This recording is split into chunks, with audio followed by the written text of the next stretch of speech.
Welcome to अफसर classes में आपका स्वागत है। आज हम लोग फिर एक बार सिंधु सभ्यता का मुख्य बिंदु के पर चर्चा करने जा रहे हैं। इससे पहले हमने एक वीडियो और बनाकर सिंधु सभ्यता का मुख्य बिंदु का वीडियो अपलोड मैं कर चुका हूं। अगर इससे पहले आप लोग उस वीडियो को देख ले ताकि ज़्यादा कुछ समझ में आ जाएगा। चलिए तो हम लोग बिना टाइम गंवाए हुए सिंधु सभ्यता का मुख्य बिंदु पे चर्चा करते हैं और देखते हैं कि सिंधु सभ्यता का कौन कौन सी मुख्य बिंदु आज हम लोग पढ़ेंगे। तो चलिए पहले सिंधु सभ्यता का मुख्य बिंदु पर आज हम लोग चर्चा करने जा रहे हैं। चंद होदड़ों जो 1931 का है, ये हमारा डेट, इसमें डेट नहीं पूछता एग्जाम में, बट हमने ये दे दिया ताकि आप लोग याद रखें, कभी एग्जाम में शायद पूछ दे।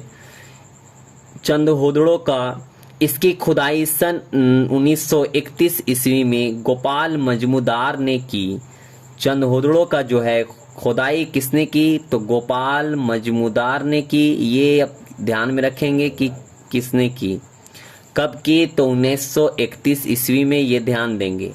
यह पाकिस्तान में सिंधु नदी के तट पर स्थित है। कहाँ स्थित है चंद होदड़ों, कहाँ स्थित है, तो सिंधु नदी के तट पर स्थित है। पाकिस्तान में सिंधु नदी के तट पर स्थित है। यह एकमात्र शहर है जो दुर्ग रहित है।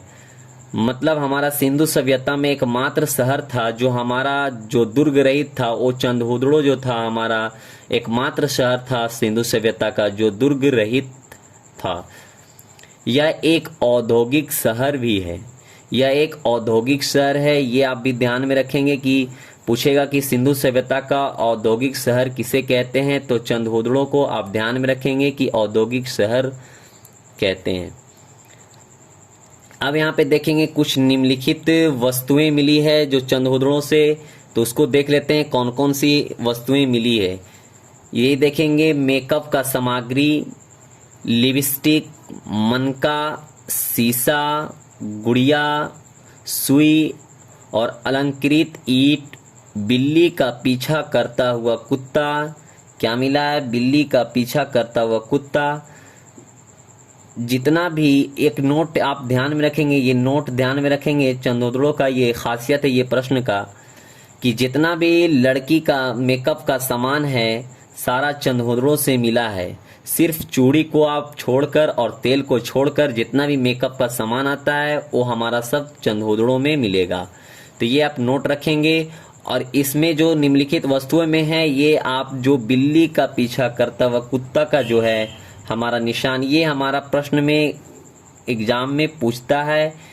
और एक हमारा जो गुड़िया का है और एक लिपस्टिक, ये एग्जाम में आपका पूछता है। ये तीन चीज आप ध्यान में रखेंगे, एक लिपस्टिक, गुड़िया और बिल्ली का पीछा करता हुआ कुत्ता। ये चंद होदड़ों से जो निम्नलिखित वस्तुएं मिली है, ये तीन प्रश्न पूछते हैं इससे। और देख लेंगे कि चंद होदड़ों का उत्खनन का निर्देशन किया किसने किया, तो J.H. मैके ने किया था। ये ध्यान रखेंगे कि उत्खनन का निर्देशन किसने किया था, तो J.H. मैके ने किया था। ये वेरी वेरी इंपॉर्टेंट क्वेश्चन है, ये एग्जाम में ऑलरेडी पूछा हुआ क्वेश्चन है। ये ध्यान में देखेंगे कि ये वेरी वेरी इंपॉर्टेंट क्वेश्चन है। देखेंगे कि मोहनजोदड़ो से लगभग 130 किलोमीटर दक्षिण पूर्व में स्थित चंद होदड़ों की खोज हुई थी। मोहनजोदड़ो से लगभग कितना किलोमीटर, तो 130 किलोमीटर दक्षिण पूर्व में स्थित चंद होदड़ों की खोज हुई थी। तो ये चीज आप ध्यान में रखेंगे कि मोहनजोदड़ो से लगभग कितना किलोमीटर पे है, 130 किलोमीटर पे दक्षिण पूर्व में स्थित चंद होदड़ों की खोज हुई थी। ये हमारा चंद होदड़ों का मुख्य बिंदु था। तो इसे आप लोग स्क्रीनशॉट लेना चाहेंगे तो ले सकते हैं। चलिए उम्मीद है कि आप लोग ले लिए होंगे। अब देखेंगे हम लोग रोपड़। अब हम लोग कुछ सिंधु सभ्यता का एक मुख्य बिंदु जो है रोपड़, उस पर चर्चा करते हैं। देखते हैं कि रोपड़ में कौन कौन सी मुख्य बिंदु हमने देखते हैं। चलिए रोपड़ का जो है 1953 में इसकी खुदाई हुई थी, मतलब खोज हुई थी। रोपड़ को हम लोग आधुनिक नाम से भी जाने जाते हैं, जिसे हम रूपनगर कहते हैं। रूपनगर आधुनिक नाम है रोपड़ का, रूपनगर। ये आप ध्यान में रखेंगे, एग्जाम से रिलेटेड है, तो इसे VVI कर लेंगे कि रोपड़ का पूछेगा आधुनिक नाम क्या है, तो रूपनगर होगा। चलिए अब इसको देखते हैं। इसकी खुदाई यगदत्त शर्मा ने की थी। रोपड़ की खुदाई किसने की थी? तो यज्ञदत्त शर्मा ने की थी। ये आप ध्यान में रखेंगे। और कब की थी? तो 1953 ईस्वी में की थी। पूछेगा डायरेक्टली प्रश्न की रोपड़ की खुदाई किसने की थी? तो यज्ञदत्त शर्मा ने की थी और 1953 ईस्वी में की थी। अब ये देखेंगे कि कौन से नदी के किनारे और कौन से शहर में।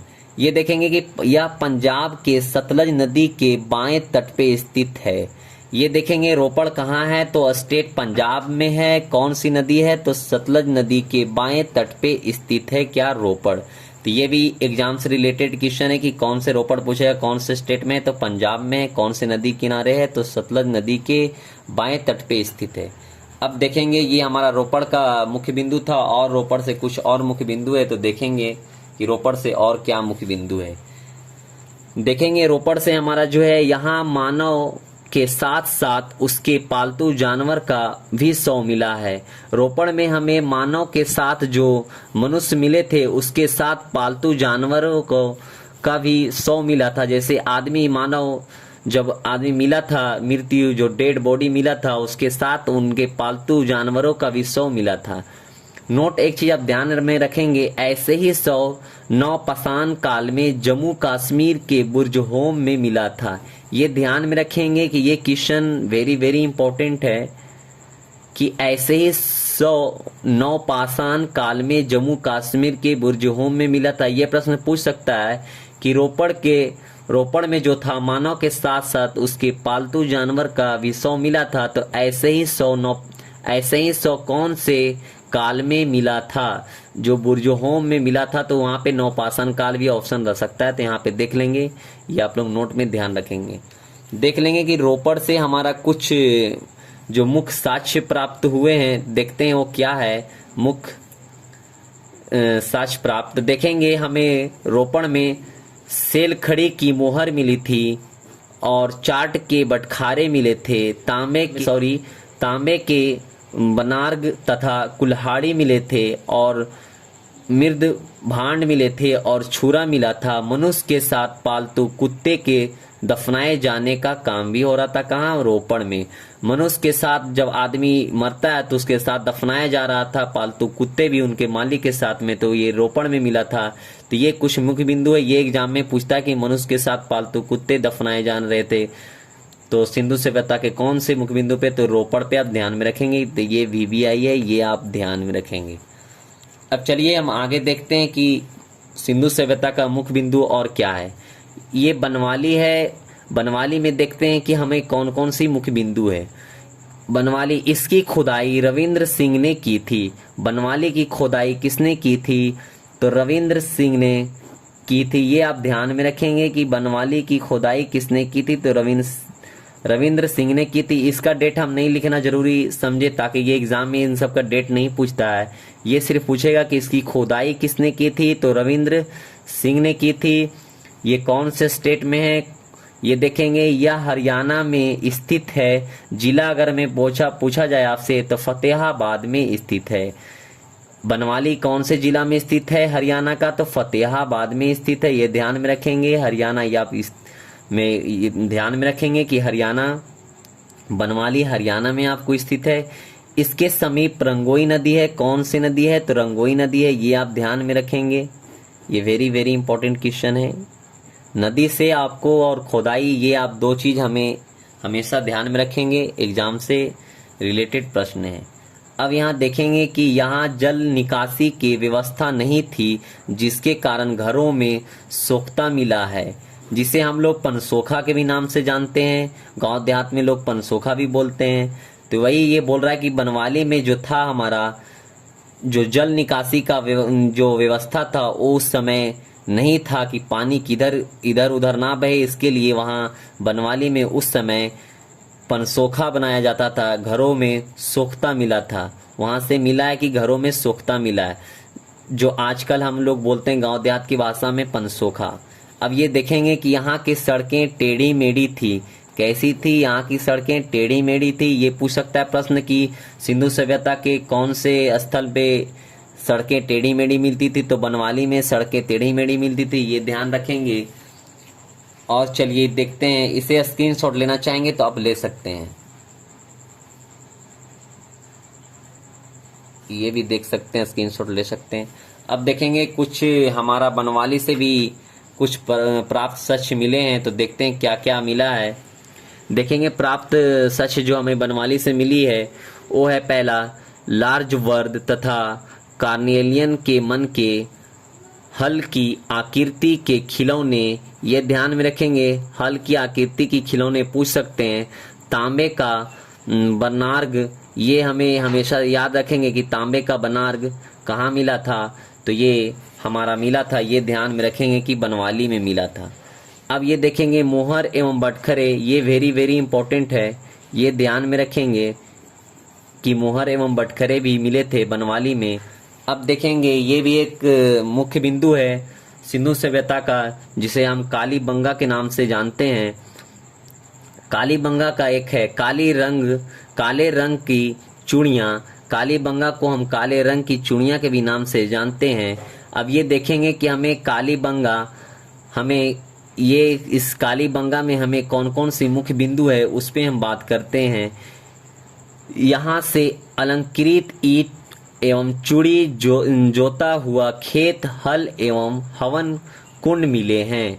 ये अब ध्यान में रखेंगे कि क्या मिले, अलंकृत ईंटें, चूड़ी एवं जोता हुआ खेत, हल एवं हवन कुंड मिले हैं। यह राजस्थान के हनुमानगढ़ जिले में सरस्वती घाघर नदी के किनारे है। ये ध्यान में रखेंगे कि कालीबंगा जो हमारा है कौन से स्टेट में है, तो राजस्थान, ये ध्यान में रखेंगे कि राजस्थान में है। और हनुमानगढ़ जिला में, कौन सा, हनुमानगढ़ जिले में है। जिला नहीं उतना पूछता है, बट आप ये स्टेट का नाम हमेशा आप ध्यान में रखेंगे कि राजस्थान में है। कौन सी नदी, तो सरस्वती और घाघरा, जिसको हम लोग बोलते हैं सरस्वती नदी के किनारे स्थित है कालीबंगा। इसकी खुदाई बीके थापड़ तथा बीबे लाल ने की थी। ये वेरी वेरी इंपॉर्टेंट है, ये पूछता है कि कालीबंगा की खुदाई किसने की थी, तो बीके थापड़ तथा बीबी लाल ने की थी। ये वेरी वेरी इंपॉर्टेंट क्वेश्चन है, इससे आप लोग ध्यान में रखेंगे। यहाँ देखेंगे कि यहाँ के मकानों में एक पल्ले वाला दरवाज़ा लगा है। हमें कालीबंगा से प्राप्त हुआ था कि सारे के घर के दरवाजे में एक पल्ले वाले दरवाज़ा मिला था, डबल पल्ला वाला नहीं, एक पल्ले वाला दरवाज़ा हमें लगा हुआ मिला था। यहाँ से देखेंगे कुछ प्राप्त सच यहाँ से भी मिले हैं, जैसे जोते हुए खेत, भूकंप का साक्ष, एक चबूतरे पर अग्निकुंड एवं दूसरे चबूतरे पर 7 अग्निकुंड। ये ध्यान में रखेंगे कि अग्नि कुंड मिले थे कहाँ से, कालीबंगा से, बट यहाँ पे 2 अग्निकुंड 2 तरह के मिला था, एक चबूतरे पर अग्निकुंड और दूसरे चबूतरे पर 7 अग्निकुंड। तो ये ध्यान में रखेंगे, ये वीवीआई क्वेश्चन है, पूछेगा 7 अग्निकुंड कौन से सिंधु सभ्यता के स्थल से मिले थे, तो कालीबंगा, ये अब ध्यान में रखेंगे। और सेलखड़ी तथा मिट्टी की मोहरे भी यहीं से मिले थे। तो आई होप, उम्मीद है कि आप लोग को सिंधु सभ्यता का मुख्य बिंदु समझ में आ गया होगा। अब अगला सीरीज हमें नेक्स्ट डे लाएंगे, आप लोग इसका स्क्रीनशॉट लेना चाहेंगे तो ले सकते हैं। आई होप कि आप लोग को इतना समझ में आ गया होगा। ये स्पेशल एग्ज़ाम बीपीएससी 67वीं पीटी के लिए वेरी वेरी इम्पोर्टेंट है। और Bihar SI police, SSC, GD exam के लिए वेरी हेल्पफुल है। सारा वेरी वेरी इंपॉर्टेंट क्वेश्चन है। कुछ क्वेश्चन इसमें जो है एग्जाम से पूछा हुआ था, उस प्रश्न को भी हमने इसमें डाला है। तो आप इस मुख्य बिंदु पर ध्यान से देखेंगे और पढ़ेंगे। इसका वीडियो का जो ये पीडीएफ हमारा है, इसका लिंक मैं वीडियो के डिस्क्रिप्शन में दे दूंगा, वहाँ से आप लोग डाउनलोड कर सकते हैं। तो चलिए, थैंक यू। अगर मेरा वीडियो को आप लोग को अच्छा लगा होगा तो लाइक सब्सक्राइब करना ना भूलें।